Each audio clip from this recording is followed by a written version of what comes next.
Hey there, friends and enemies, JoPaWrites here again, and today we have to talk about Coldheart in Destiny 2 because, in my opinion, it's one of the best exotics in the game right now with its recent buff heading into Season 19. So, the reason I think that's the case is it synergizes so well with your arc builds, and if you create a grenade or melee centric arc build, this is the perfect weapon to go alongside it, and I'm absolutely loving it. It actually does surprisingly good damage if you can get it to its max damage state, but doing that is so much easier because of the recent buff. So, if you missed it, the buff was reduced cooldown on Ionic Trace generation from 3.5 to 2 seconds. Now maxes out stability and reload speed while at max damage. Reload speed being massive there. And then picking up an Ionic Trace now reduces the time it takes to get to max damage. So that means the synergy is perfect.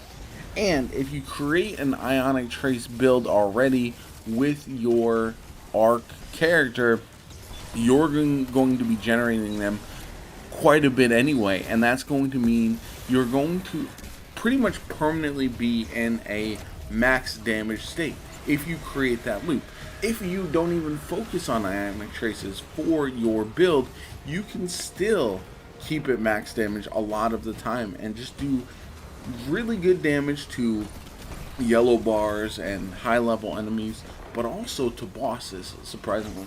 If you forgot, in year one of Destiny 2, Coldheart was actually one of the most prominent weapons you would see against Callus in the Leviathan raid. And I believe we're returning to a spot where this is actually really, really viable, not only in everyday content, but also in things like raids and grandmasters and everything like that, especially if you really lean into the build, which I think you should do because it will definitely help this gun. So going back a little bit, and if you aren't sure what Coldheart does exactly, it's got a couple of traits that are really good.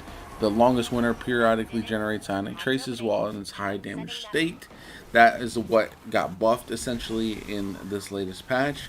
And then Cold Fusion. This weapon shoots a steady Cold Fusion powered arc laser, dealing more damage the longer it remains on target. So if you are shooting a boss or a yellow bar or a champion or something like that, and you are just lasering it from a distance, you are going to do more and more damage. It's also got a masterwork that increases stability and reload speed, and then also now we have the increased reload speed of the max damage state. So essentially, you could, if you're playing in a team, pop down a rift, right? Throw a pulse grenade.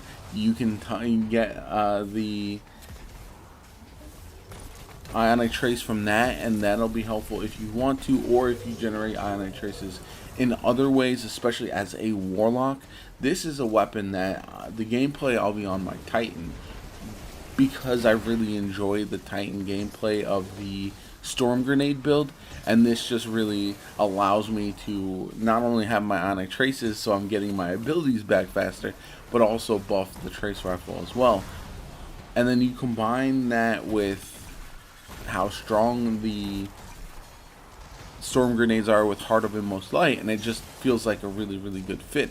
However, with the Warlock, you could see it just as easily with a lot of the various exotics that the Warlock has in order to generate those ionic traces, and it can lead to some insane things. Like if you are rocking the Fallen Sunstar and generating improved ionic traces now, it just could be perfect synergy. I'm gonna work on a build with Coldheart for sure.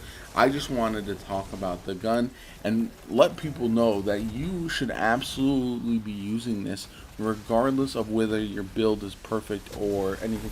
If you like running arc characters, whether it's Titan, whether it's Warlock, even a little bit on the Hunter, definitely check this out. Pull it out of the vault if you haven't in a while, and give it a go because I feel like it's one of the best exotics in the game currently, and I'm absolutely loving it. It's so much fun to use, and that's a big factor as well. I love when old exotics that really don't get a lot of use anymore rise to the forefront. So we've seen it with Merciless, we've seen it with some other exotics, and I hope we get even more in the future. Anyway, I'm going to let the video run with some more gameplay, finish up the heist.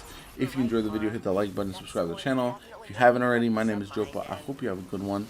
Stay tuned for more Destiny content. We're going to keep churning it out. I know people are worried about the state of Destiny and all that kind of good stuff, but going into Lightfall, I'm very, very excited about all the changes heading into the big expansion, so I will still be covering and playing the game for sure. Anyway, enjoy the rest of the video, and I'll catch you all later.